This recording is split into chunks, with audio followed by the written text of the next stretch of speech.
National Weather Service in Paducah has issued a flash flood warning for northeastern Butler County, Missouri, central Stoddard County, Missouri, until 8:15 p.m.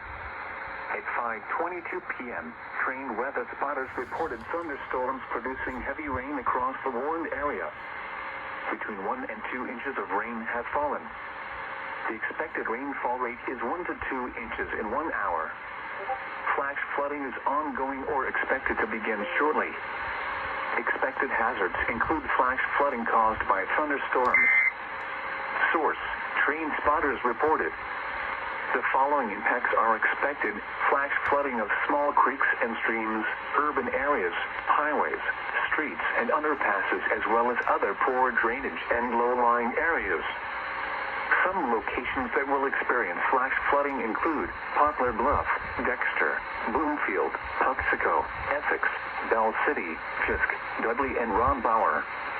Repeating, a flash flood warning has been issued until 8:15 p.m. for the following counties in Missouri: Butler and Stoddard.